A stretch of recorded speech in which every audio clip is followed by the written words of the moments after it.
करनाल घरोंडा अनाज मंडी के 10 आड़तियों का लाइसेंस सस्पेंड कर दिया गया है। यह सब गेहूं खरीद के एक बड़े फर्जीवाड़े के खुलासे के बाद हुआ है।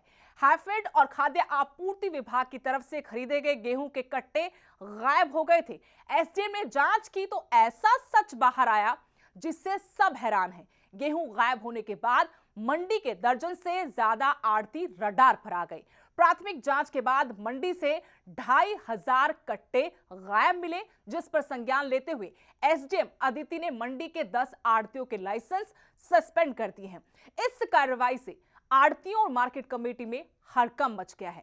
सरकारी गेहूं गायब होने के बाद एसडीएम ने मार्केट कमेटी और सरकारी खरीद एजेंसी हैफेड और खाद्य आपूर्ति विभाग के खिलाफ भी जांच शुरू कर दी है। मंडी से गायब हुए गेहूं में बड़ी मात्रा में हैफेड की मात्रा है। वहीं एसडीएम की सख्ती के बाद आड़ती यूपी से गेहूं मंगवाकर स्टॉक को पूरा करने में जुटे हैं। मंडी में यूपी से लाए गए गेहूं की कई ट्रॉलियां पकड़ी गई, लेकिन मार्केट कमेटी सचिव ने इस मामले में कोई कार्रवाई नहीं की। ऐसे में अब मार्केट कमेटी की भूमिका पर भी सवाल उठ रहे हैं। जी मैम, तो घरोंडा अनाज मंडी का जो गेहूं शॉर्टेज का क्या मामला है?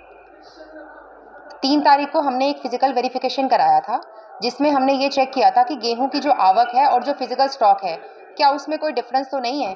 तो जिसमें तकरीबन 2500 कट्टों की जो है वो शॉर्टेज पाई गई थी।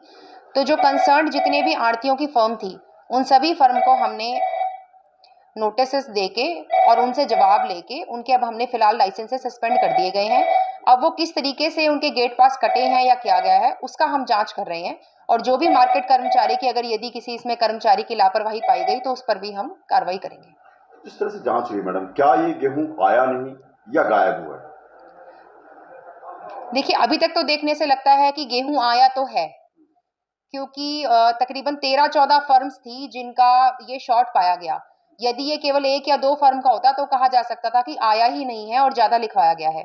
तो हो सकता है कि गेहूं आया तो है, परंतु किसी वजह से जो है उन्होंने वो स्टॉक दिखाने में उनकी असमर्थता रही है। अब उन्होंने ये क्या प्राइवेट सेल करी है या कैसे किया है, वो अभी हम उस विषय में जांच कर रहे हैं। इसमें जो खरीद एजेंसियां हैं, खासतौर पर यदि उन्होंने बिडिंग की होगी या मार्केट कमेटी की है, उनकी क्या भूमिका रही है? गेहूं कैसे निकला है मंडी से? देखिए, हमने हैफेड और फूड सप्लाई इन 2 में शॉर्टेज पाई गई थी, जिसमें फूड सप्लाई ने तो अपना जवाब दिया है और कुछ अपनी शॉर्टेज जो है वो उन्होंने पूरी करके दिखा दी है।